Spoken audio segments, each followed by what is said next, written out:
Hello friends, आप सभी लोग का स्वागत है इस ऑनलाइन प्लेटफॉर्म जीएस पॉइंटर में। आज के इस टॉपिक में हम भारत की नदियों के बारे में देखेंगे। काफ़ी क्वेश्चन एग्ज़ाम में इस टॉपिक से पूछे जाते हैं, तो इसको हम बहुत अच्छे से कवर करेंगे मैप के थ्रू। और जितने भी एस्पेक्ट इससे पूछे गए हैं आज तक एग्ज़ाम में, उस सारे को हम एक एक करके डिस्कस कर लेंगे। तो इस वीडियो को देखने के बाद आपको कोई भी क्वेश्चन नदी से आएगा तो आपके किसी भी एग्ज़ाम में इससे छूटेंगे नहीं। तो जो लोग चैनल पर अभी तक पहली बार आए हैं, चैनल को सब्सक्राइब नहीं किए हैं, सब्सक्राइब कर लें और वीडियो को लाइक शेयर ज़रूर करें। तो आइए हम इंडियन रिवर को देखते हैं कि कौन कौन सी इंडिया की नदी हैं सब। चलिए स्टार्ट करते हैं। सबसे पहले फ्रेंड्स हम लोग देखेंगे पश्चिमी घाट की नदी।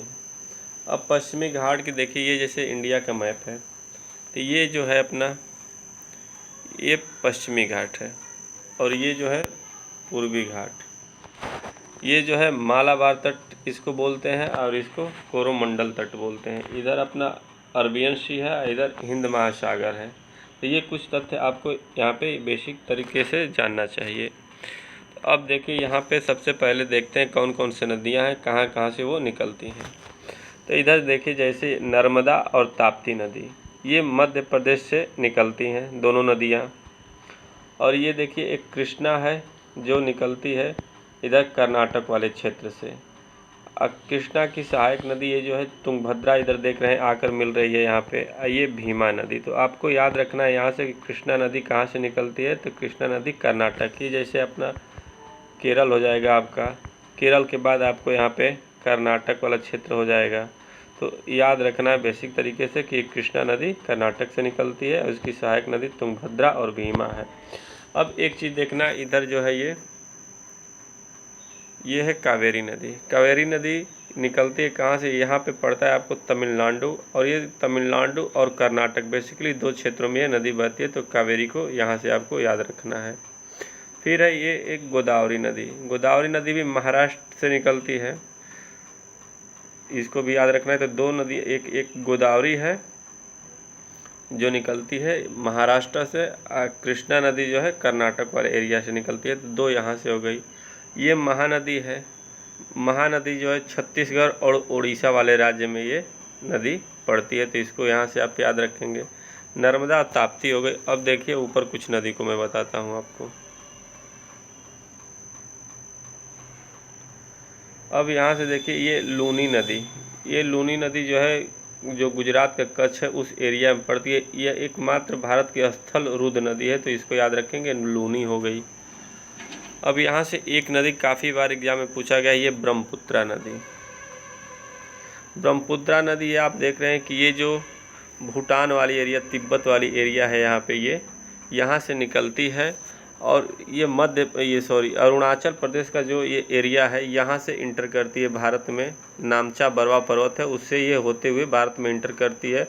और इसके बाद जब ये असम में आती है, असम के दिसपुर में जब प्रवेश करती है, तब इसका नाम ब्रह्मपुत्रा पड़ता है। फिर ये बांग्लादेश में एंटर करती है और बांग्लादेश में इसका नाम जमुना पड़ जाता है। तो ये एकमात्र ऐसी नदी है जिसका उद्गम स्थल तिब्बत में हुआ है। अब बहती है भारत के असम में भी और बांग्लादेश में भी ये प्रवेश करती है। आप देख सकते हैं ये बांग्लादेश, ये पूरा जो एरिया है ये बांग्लादेश का है, तो यहाँ पे ये इंटर की है। इसको आप ध्यान में रखें कि ब्रह्मपुत्रा नदी 3 देशों में बहती है। एक तिब्बत, दूसरा अरुणाचल प्रदेश से होते हुए असम में आती है, इसके बाद नेपाल में बांग्लादेश में चली जाती है। तो इसको आप याद रखेंगे। यहाँ से ये ब्रह्मपुत्रा नदी हो गई। फिर अब यहाँ से देखते हैं कुछ ये हिमालय वाली नदियाँ हैं। जैसे आप देख सकते हैं कि इधर जो ये रावी, चिनाब, झेलम, सिंधु, सतलज। तो सतलज के बारे में पूछा जाता है कि ये सतलज जो है, सतलज का भी उद्गम स्थल ये नेपाल के जो मानसरोवर वाली एरिया आप देख सकते हैं, ये बाउंड्री यहाँ पे जा रही है। ये मानसरोवर झील से भी इसका उद्गम स्थल है। तो इसको भी याद रखें कि इसका उद्गम स्थल जो है भारत में नहीं है, ये हिमालय का जो नेपाल वाला एरिया है मानसरोवर झील से निकलती है। रावी, चिनाब, झेलम और सिंधु आप देख सकते हैं कि इनका उद्गम स्थल ये मतलब जम्मू कश्मीर से निकलते हुए पाकिस्तान वाली एरिया में ये लोग बहती हैं। पंजाब की नदियाँ बेसिकली है। लेकिन ये सिंधु हो गई, सतलज हो गई, सोन नदी हो गई, ये सब हिमालय की नदियाँ हैं। आप देख सकते हैं कि सिंधु का उद्गम स्थल कहाँ पे है। इधर ये बाउंड्री आपकी जा रही है, ऐसे करते हुए ये भी मतलब नेपाल वाली एरिया में ये हिमालय जो है आपका उधर ये जा रही है, पूरा अपना हिमालय है। नेपाल का जो क्षेत्र पड़ता है ये लंबा वाला ये हिमालय है। तो ये भी मतलब हिमालय से इसका उद्गम है। तो ये यहाँ से मुख्य रूप से हो गई। और जो पंजाब से जो बहती हुई नदी है सिंधु, देखिए पंजाब में बेसिकली बहती है। तो यहाँ से झेलम, चिनाब, रावी, सिंधु और सतलज, ये 5 नदी है जो जम्मू कश्मीर से इधर होते हुए ये पाकिस्तान वाली एरिया में बहती हैं। तो इसको आप यहाँ से याद रखेंगे। फिर यहाँ से देख रहे हैं कि राम, गंगा, यमुना, यहाँ पे आकर मतलब ये गंगा नदी ये भी हिमालय से निकली हुई है और ये आपकी यूपी से होते हुए बरेली से क्रॉस करते हुए जाकर कहाँ गिरती है, आपके ये पश्चिम बंगाल, ये जो आपका एरिया है यहाँ पे वेस्ट बंगाल, इधर आकर गिरते हुए ये यहाँ पे मिल जाती है। तो ये बेसिकली कुछ नदियाँ, इनसे जुड़े हुए तथ्य को हम एक एक करके देखेंगे। तो आइए उसके बारे में हम देखते हैं। 2 तथ्य आपको याद रखना है कि ये जो है आपका ये प्रायद्वीपीय पठार वाला भाग है, ये पूरा प्रायद्वीपीय पठार वाला भाग है। और ये जो है आपका ये प्रायद्वीपीय भाग है, ये वाली एरिया प्रायद्वीपीय भाग में। तो आपको याद रखना है कि 2 नदी जो है ताप्ती, नर्मदा और सोन नदी, बेसिकली ये जो है आपकी देख रहे हैं कि ताप्ती और नर्मदा, ये 2 नदियाँ बेसिकली गिरती हैं कहाँ पे, ये आकर गिरती हैं पूर्वी घाट के अरब सागर में मिलती हैं। और ये डेल्टा का निर्माण नहीं करती हैं, ये आपको याद रखना है कि एस्चुअरी का निर्माण करती हैं। एस्चुअरी मतलब कि जहाँ सागर और नदियों का मिलान स्थल होता है उसको एस्चुअरी कहा जाता है। तो इस तथ्य को आप याद रखेंगे कि कौन सी नदी अरब सागर में गिरती हैं या पश्चिम की तरफ बहती है। तो नर्मदा और ताप्ती मात्र 2 ही ऐसी नदी हैं जो भ्रंश घाटी से होकर मतलब ये सतपुड़ा वाला एरिया उससे होकर बहती हैं। इन दोनों नदियों के बीच में सतपुड़ा पर्वत पड़ता है जो ये मध्य प्रदेश का है अपना। तो ये भ्रंश घाटी से होकर बहती हैं और एस्चुअरी का निर्माण करती हैं। बाकी जो पूरब की तरह जो नदियाँ पश्चिम बंगाल में गिरती हैं तो ये डेल्टा का निर्माण करती हैं। जैसे देखिए गंगा नदी कहाँ पे मतलब गिरती है, बंगाल की खाड़ी में। सबसे बड़ा विश्व का डेल्टा बनती है गंगा और ब्रह्मपुत्र, तो 2 नदियाँ सबसे बड़ा डेल्टा बनाती हैं। तो माही भी उद्गम स्थल है आपका ये छत्तीसगढ़ उड़ीसा वाली एरिया से और गिरती है बंगाल की खाड़ी में। और गोदावरी, कृष्णा, कावेरी, महानदी, ये सब जितनी भी नदियां हैं इधर आकर गिरती हैं बंगाल की खाड़ी में। तो ये डेल्टा का निर्माण करती हैं, इस तथ्य को आप याद रखेंगे। तो चलिए अब इनके बारे में कैसे कैसे प्रश्न पूछे जाते हैं उसको हम देखते हैं।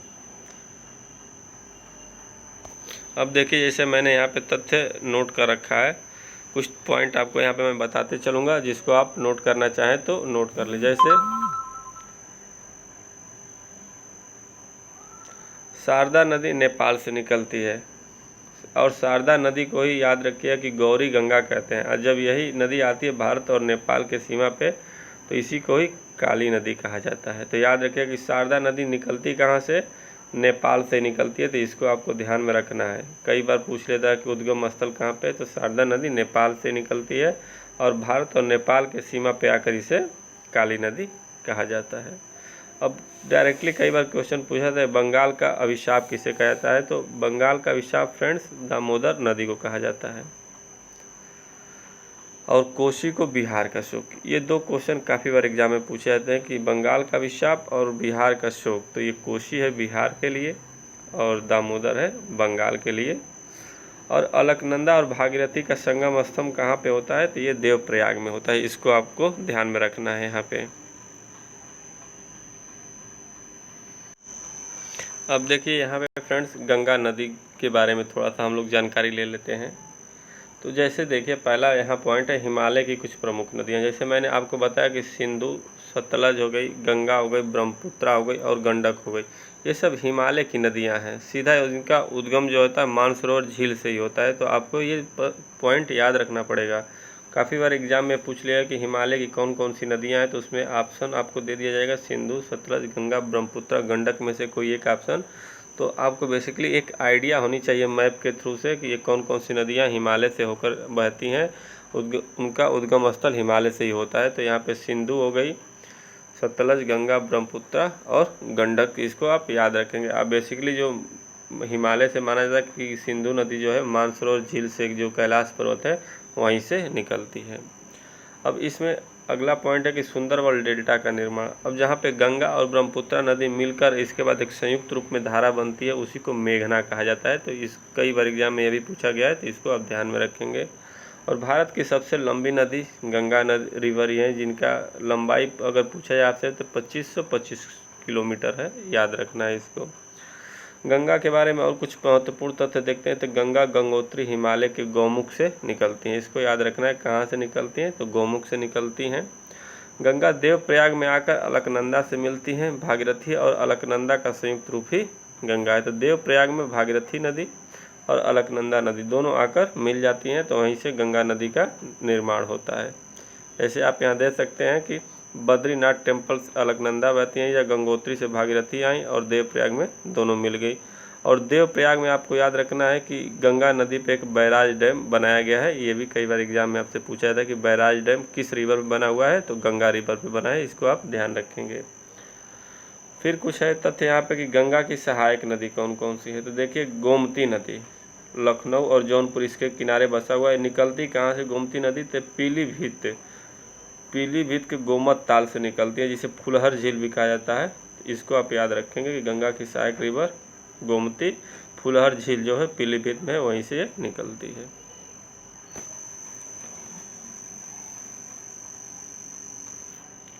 अब गंगा रिवर के बारे में थोड़ी सी और जानकारी हम लोग यहाँ से ले लेते हैं कि बांग्लादेश में भी गंगा रिवर जो है बंगाल से होकर बांग्लादेश में जब प्रवेश करती हैं तो इन्हें पद्मा कहा जाता है। और ब्रह्मपुत्रा को जमुना, मैंने वहाँ मैप में आपको बताया था कि जब ब्रह्मपुत्रा नदी असम से होकर जब बांग्लादेश में प्रवेश करती हैं तो उनको जमुना बोला जाता है और गंगा जी को पद्मा बोला जाता है, तो ये आप याद रखेंगे। बिहार का शोक मैंने बताया ही आपको कि कोसी नदी को कहते हैं। नेपाल से ही निकलती है उद्गम स्थल, ये भी मैंने आपको बताया, तो ये भी ध्यान में रखना है आपको।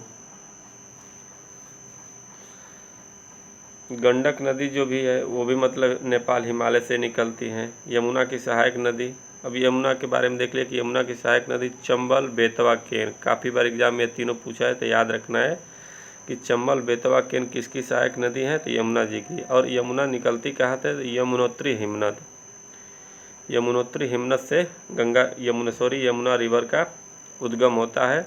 और इनका दूसरा नाम कई बार एग्जाम में पूछा था कि यमुना का दूसरा नाम कालिंदी है, इसको आप याद रखेंगे। ये महत्वपूर्ण छोटे छोटे फैक्ट हैं जो कई बार एग्जाम में डायरेक्टली पूछ लिए जाते हैं, तो इन्हें आपको याद रखना पड़ेगा थोड़ा सा।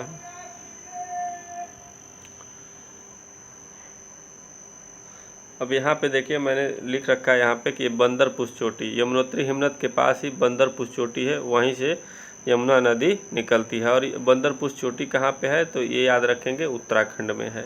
उत्तराखंड में बंदरपुर चोटी है, वहीं से यमुना नदी निकलती हैं। उनकी सहायक नदी चंबल, बेतवा, केन और दूसरा नाम कालिंदी। तो यमुना नदी से इतने फैक्ट आपको याद रखना है। अब बंगाल का अभिशाप जो मैंने आपको बताया था, तो दामोदर नदी। अब दामोदर नदी के बारे में देख लेते हैं कि दामोदर नदी को बंगाल का अभिशाप कहा क्यों जाता है। क्योंकि देखिए इसमें अचानक बाढ़ आ जाती है। अचानक बाढ़ आने के कारण ही दामोदर नदी को बंगाल का अभिशाप कहा जाता है। और दामोदर नदी का उद्गम स्थल कहाँ से है, ये एग्जाम में आपसे पूछा जाता है। तो छोटा नागपुर से इसका उद्गम स्थल है। छोटा नागपुर से ये दामोदर नदी निकलती है।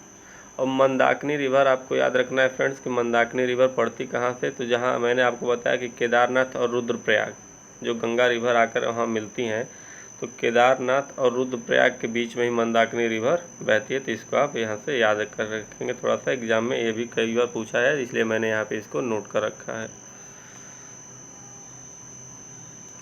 अब देखते हैं कि कौन कौन सी नदियाँ कहाँ से निकलती हैं। ये काफ़ी इंपॉर्टेंट होता है। रिवर का तो नाम याद रखता है, लेकिन उद्गम स्थल याद रखना है, क्योंकि यही एग्ज़ाम में थोड़ा टफ लेवल का क्वेश्चन बनाया जाता है, तो आपसे पूछा जाता है।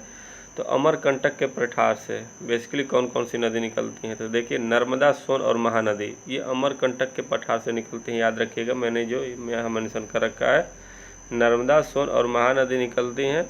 और सोन गंगा के दक्षिण तट के मुख्य सहायिका है, जो पठार के किनारे पर जलप्रपात की एक श्रृंखला बनाती है और उत्तर दिशा की ओर बहती हैं। तो ये पॉइंट आप याद रखेंगे कि सोन जो है गंगा की सहायक नदी है, निकलती कहाँ से है, तो अमरकंटक से निकलती है। ये पॉइंट आपको याद रखना है कि अमरकंटक से कौन कौन सी नदी निकलती हैं।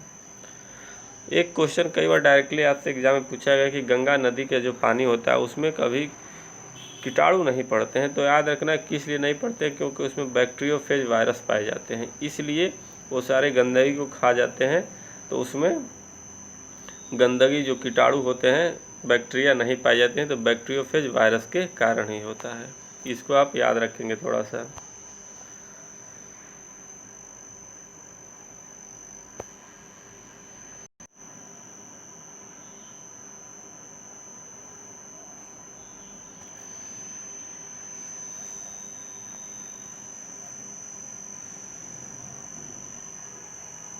कहीं डिस्कस नहीं किए हैं, लग रहा बंद था।